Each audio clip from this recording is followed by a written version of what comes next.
ನಿಶ್ಶಬ್ದವಾಗಿರ್ತಕ್ಕಂಥ ಈ ಥಿಯೇಟರ್ನಲ್ಲಿ ನಾನು ಮಾತಾಡ್ತಾ ಇದ್ದೀನಿ ಅಂತ ಮಾತನ್ನು ಮೊಟ್ಟ ಮೊದಲಿನ ಕೂಡ ಹೇಳಿದರು.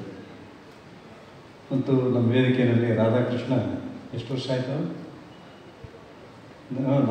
ನನ್ನಲ್ಲಿ 14 ವರ್ಷ.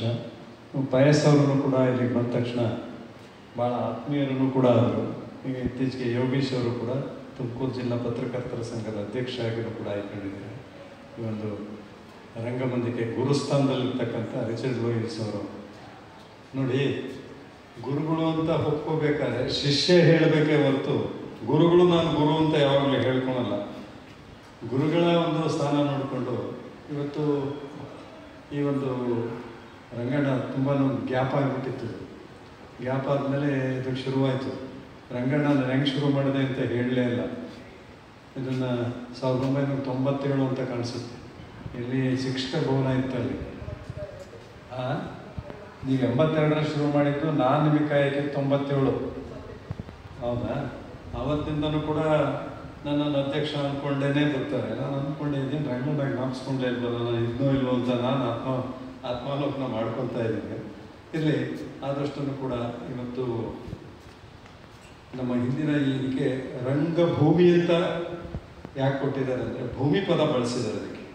ಅದಕ್ಕೆ ಉತ್ತರ ಇಂಡಿಯಾದೆಲ್ಲ ರಂಗ ಮಂಚ್ ಅಂತ ಕರೀತಾರೆ. ಅದು ಮಂಚಕ್ಕೆ ಸೀಮಿತವಾಗುತ್ತೆ. ಇಲ್ಲಿ ನಮ್ಮ ಕನ್ನಡದಲ್ಲಿ ರಂಗಭೂಮಿ ಅಂತ ಕರಿತಿರ್ಬೇಕಾದ್ರೆ ಬಹಳ ದೊಡ್ಡ ಪದವನ್ನು ಕೂಡ ಬಳಸಿದ್ದಾರೆ. ಅದೇ ರೀತಿಯಾಗಿರ್ತಕ್ಕಂಥ ಬೆಳವಣಿಗೆಗಳು ಕೂಡ ಬರ್ತಾ ಇದ್ದಾರೆ.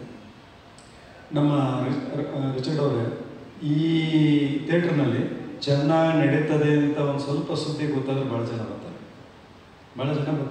ಅದನ್ನು ಮಾಡ್ತಕ್ಕಂಥ ಕೆಲಸ ಆಗಬೇಕು. ಏಕೆಂದರೆ ರಂಗಾಸಕ್ತರು ಮತ್ತು ಪ್ರೇಕ್ಷಕರಿಗೆ ಏನು ಕೊರತೆ ಇಲ್ಲ. ಆ ಕೊರತೆನ ನೀಗಿಸ್ಬೇಕಾದ್ರೆ ನಮ್ಮಲ್ಲಿರ್ತಕ್ಕಂಥ ಸತ್ವ ಬೇಕು. ಆ ಸತ್ವ ಅವ್ರಿಗೆ ಮನಗಾಣಬೇಕು. ಒಳ್ಳೆ ನಾಟಕ ಚೆನ್ನಾಗಿ ತೋರಿಸಿ ಒಂದು ದಿವಸ ಯಾರು ಬರಲ್ಲ. 2ನೇ ದಿವಸ ಚೆನ್ನಾಗಿ ನಾಟಕ ತೋರಿಸಿ ಅವತ್ತು ಬರ್ತಾರೆ. 3ನೇ ದಿವಸ ಚೆನ್ನಾಗಿ ನಾಟಕ ಇದ್ದಿದ್ರು ಅವತ್ತು ಬಂದಿರ್ತಾರೆ. ಚೆನ್ನಾಗಿ 2 ದಿವಸ ಚೆನ್ನಾಗಿತ್ತು ಕಣೆ, ಇವತ್ತು ಯಾಕೋ ಚೆನ್ನಾಗಿಲ್ಲ ಅಂತಕ್ಕಂಥ ಮಾತನ್ನು.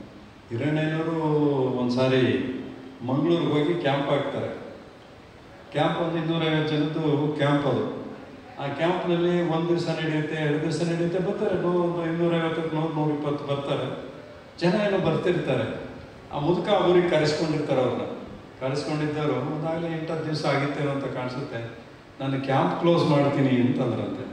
ಯಾಕೆ ಅಂತಂದ್ಬಿಟ್ಟು ಹೇಳಿ ಆ ಮುದುಕ ಹೋಟ್ಲವರು ಎಷ್ಟು ನಿಂದು ಸೀಟ್ ಎಷ್ಟು ಅಂತ 250, ಇಲ್ಲ ಬರೀ 100-120 ಜನ ಬರ್ತಾಯಿದ್ರು. 250 ಟಿಕೆಟ್ ಕೊಟ್ಟರು ನಿಮಗೆ ಲಾಸ್ ಆಗಲ್ವಾ ಅಂದದ್ದಕ್ಕೆ ಹಳೆ ಉಡುಪಿನವ್ರು ಯಾವತ್ತೂ ಲಾಸ್ ಮಾಡ್ಕೊಂಡು ವ್ಯಾಪಾರ ಮಾಡಲ್ಲ. ಅವರು ನನಗೆ ಟಿಕೆಟ್ ಕೊಡು, ನಾನು ದುಡ್ಡು ಕೊಡ್ತೀನಿ, ಹೋಟ್ಲ್ ಇಟ್ಟಿರೋದೇನು ನಾನು ಲಾಸ್ ಮಾಡ್ಕೊಳಕ್ಕಲ್ಲ, ನನಗೆ ಗೊತ್ತಾಗ್ತದೆ ಅಂತ ಹೇಳ್ತಾರೆ. ಟಿಕೆಟ್ 250 ತೊಗೊಳ್ತಾರೆ. 250 ಜನ ತುಂಬಿರ್ತಾರೆ. ಹೊರಗಡೆ ಒಂದು 10 ಜನ ನಿಂತಿರ್ತಾರೆ.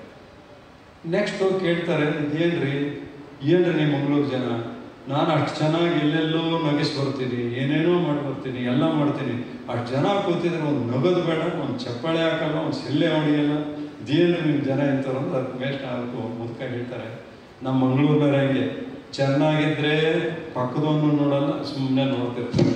ಚೆನ್ನಾಗಿಲ್ಲ ಅಂದರೆ ಪಕ್ಕದವ್ರ ಜೊತೆಗೆ ಬಂದಿದ್ರು ಹೇಳ್ದಕ್ಕೆ ಎದ್ದು ಹೋಗ್ತಾರೆ. ನೋಡಿದ್ರೆ ತಾನೇ ಪೂರ್ತಿ ಇದ್ರವರೆಗೂ ನೋಡೋದಿಲ್ಲ. ನಮ್ಮ ಮಂಗಳೂರು ಗುಣಾಂಗಿ ಅಂತಕ್ಕಂಥ ಮಾತನ್ನು ಇಲ್ಲಿ ಅವಾಗವಾಗ ಕರೆಸ್ತಾ ಇದ್ವಿ ಹಿರಣ್ಣಯ್ಯನವ್ರನ್ನ. ಬೊಬ್ಬೆ ಹಾಕಿ ನಗೋದಿಲ್ಲ ಅಂತ. ಅವರು ಈ ರಾಯಚೂರಿನಲ್ಲೂ ಕೂಡ ಒಂದು ಸಾರಿ ಬಾಯಿ ಬಿಡಿಸ್ತೆ, ಮತ್ತು 2ನೇ ರೀತಿ ಮಾತಾಡಿಸ್ಕೊಂಡಿದ್ದನ್ನು ಕೂಡ ಬಾಯಿ ಬಿಡಿಸಿದ್ವಿ.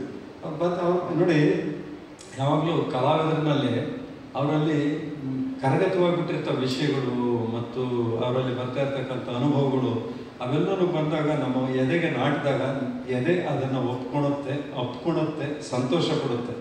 ರಿಚರ್ಡ್ ಲೂಯಿಸ್ ಅವ್ರು ನೀವು ಎಷ್ಟೊತ್ತು ಕೇಳಿದ್ರು ನಾವು ಮಾತಾಡ್ತೀವಿ. ಯಾಕೆಂದರೆ ದೇಶ ವಿದೇಶಗಳೆಲ್ಲನೂ ಕೊಟ್ಕೊಂಡು ಬಂದಿದ್ದಾರೆ. ದೇಶ ವಿದೇಶದಲ್ಲಿ ಬಂದಾಗ ಅದನ್ನೇ ಮಾಡಿದಾಗ ಇವ್ರು ವಾಪಸ್ಸು ಭಾರತಕ್ಕೆ ಬಂದಾಗ ಹೇಗಿತ್ತು, ಇಲ್ಲ ಇನ್ನೊಂದು 4 ದಿವಸ ಕೇಳಬೇಕು ಅನ್ನೋದಕ್ಕೆ ಆವಾಗ ರಿಚರ್ಡ್ ಅವ್ರು ಹೋಗಿದ್ದಕ್ಕೂ ಸಾರ್ಥಕ ಆಯ್ತು ನಾವು ದೇಶಕ್ಕೆ, ಇನ್ನೊಂದು ಸಾರಿ ಕರೆದು ಹೋಗ್ಬೋದಲ್ಲ ಅಂತಕ್ಕಂಥದ್ದು. ಭಾಳಷ್ಟು ಜನ ನಾವು ಈ ಒಂದು ರಂಗಭೂಮಿಯನ್ನು ಬಳಸ್ಕೊಂಡು ಈಗೆಲ್ಲ ಟಿವಿನಲ್ಲಿ ಬರ್ತವೆ ನೋಡಿ, ಒಂದು ಕಂಪ್ಳ ಬರ್ತವೆ, ಎಲ್ಲ ಹೆಣ್ಣು ಹುಡುಗರು ಗಂಡು ಹುಡುಗರು ಎಲ್ಲ ಬರ್ತವೆ, ಕಾಣ್ತವೆ. 4-5 ದಿವಸದಿಂದ ಮನೆಯವ್ರು ಹೇಳ್ಕೊಂಡು ಹೋಗ್ತಾರೋ ಅವರೇ ಹೋಗ್ತಾರೋ ಗೊತ್ತಿಲ್ಲ. ಅದು ನಿರಂತರವಾಗಿರ್ತಕ್ಕಂಥ ಕಲಿಕೆ ಮತ್ತು ಅಭಿನಯ ಇಲ್ಲದೆ ಇರ್ತಕ್ಕಂಥದ್ದು ಒಂದು ದೌರ್ಭಾಗ್ಯ. ಒಂದು ಮಾತನ್ನು ಕೂಡ ಹೇಳಿದರು ರಿಚರ್ಡ್ ನೋಡಿ, ನೋಡುಗರನ್ನು ನಾವು ಯಾವತ್ತೂ ಕೂಡ ದೂಷಿಸಬಾರ್ದು. ಕಾಲ ಬದಲಾದಂತೆ ಭಾವನೆಗಳು ಬದಲಾಗ್ತಾ ಇದ್ದಾವೆ, ನಿರೀಕ್ಷಣೆಗಳು ಕೂಡ ಜಾಸ್ತಿ ಆಗ್ತವೆ. ಆ ನಿರೀಕ್ಷಣೆ ಮತ್ತು ಭಾವನೆಗಳಿಗೂ ಕೂಡ ಒಬ್ಬ ಕಲಾವಿದ ಅದು ಹೊಂದ್ಕೊಳ್ತಕ್ಕಂಥ ಪ್ರಕ್ರಿಯೆ ಬಂದಾಗ ಅವ್ರು ನಿಮ್ಮ ಜೊತೆ ಇರ್ತಾರೆ. ಇಲ್ಲೇ ಹೋಗುತ್ತೆ, ಇವತ್ತು ಹೋಗಿದ್ದಾರೆ ಅಂತಕ್ಕಂಥದ್ದನ್ನು ನಾವು ಮಾಡಿದರೆ ನಾವು ಅವ್ರಿಗೆ ಸ್ಪಂದಿಸ್ತಾ ಇಲ್ಲ ಅಂತಕ್ಕಂಥ ಮಾತನ್ನು ಕೂಡ ಭಾಳ ನನಗೆ ತುಂಬ ಒಪ್ತದೆ. ಅದನ್ನು ಇವತ್ತೆಲ್ಲನೂ ಮಾಡ್ಕೊಂಡು ಹೋಗೋಣ. ರಂಗಯ್ಯಗೆ ಪುನರ್ಸ್ಥಾನ ಮಾಡಿರ್ತಕ್ಕಂಥದ್ದನ್ನು 39ನೇ ವರ್ಷದಲ್ಲಿ ಇವತ್ತು ಮಾಡ್ತಾ ಇದ್ದಾರೆ. ಕಳೆದೋಗ್ತಾ ಇರ್ತೇವೆ, ವರ್ಷಗಳೆಲ್ಲನೂ ಕೂಡ ಕಳೆದೋಗ್ತಾ ಇರ್ತೇವೆ. ನಾನು ದಿವಸಕ್ಕೆ 3 ಸಾರಿನೂ ಸ್ವೀಟ್ ಹಾಕಿಸ್ತಿದ್ದು ಬಲ್ವರಂಗಯ್ಯ ಹುಡುಗರಿಗೆ. ಮತ್ತು ಎಷ್ಟು ಚೆನ್ನಾಗಿ ಎಲ್ಲ ಎಷ್ಟು ಚೆನ್ನಾಗಿ ಬರ್ತಾಯಿದ್ರು, ಎಷ್ಟು ನಲಿತಾ ಇದ್ರು. ಪಾಪ ಒಂದು ಫ್ಯಾಮಿಲಿನೇ ಅಡುಗೆ ಮಾಡೋಕ್ಕೆ ಪ್ರತಿ ವರ್ಷ ಬರ್ತಾ ಇದ್ದವ್ರಂತ ಭಟ್ರು, ತಿಪ್ಟೂರಿನವ್ರು ಭಟ್ರು ಪಾಪ ಆತನ ಸಾಕೊಂಡವ್ರು. ಇವೆಲ್ಲ ಸಂಬಂಧಗಳು ನೆನಪು ಮಾಡಿಕೊಂಡ್ರೆ ಭಾಳ ಚೆನ್ನಾಗಿರುತ್ತೆ. ನಾಟಕ ನೋಡ್ಲಿಕ್ಕೆ ಬಂದಿದ್ದೀರಾ ಮತ್ತು ರಿಚರ್ಡ್ ಅವರ ನೇತೃತ್ವದಲ್ಲಿ ಬಂದಿರತಕ್ಕಂಥ ನಾಟಕ.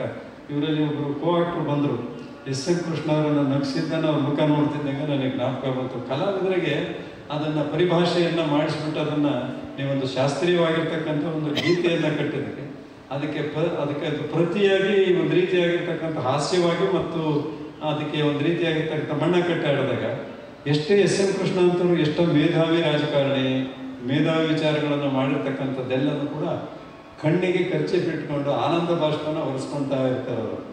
ಕಲಾವಿದರಿಗೆ ಇರ್ತಕ್ಕಂಥ ಎಲ್ಲ ಅವರ ಶಕ್ತಿ, ಅವರ ಅರ್ಜನೆ ಮಾಡಿರ್ತಕ್ಕಂಥದ್ದು ಎಲ್ಲನೂ ಭಾಳಷ್ಟು ಆರ್ಟಿಸ್ಟ್ಗಳು ಇಷ್ಟು ಜನ ಆದರೂ ಬಂದಿದ್ದೀರಲ್ಲ, ಸ್ವಲ್ಪ ಕೊನೆವರೆಗೂ ರಿಚರ್ಡ್ ಲೂಯಿಸ್ ನಾಟಕ ಅವ್ರದ್ದು ಹೋಗ್ತಾರೆ, ಅವ್ರ ಟೀಮ್ದು ಭಾಳ ಚೆನ್ನಾಗಿ ಬರುತ್ತೆ. ಎಲ್ಲನೂ ಕೂಡ ಆನಂದಿಸಿ ಅಂತಕ್ಕಂಥ ಮಾತನ್ನು ಹೇಳಿ ನನ್ನ ಮಾತು ಮುಗಿಸ್ತೇನೆ. ನಮಸ್ಕಾರ.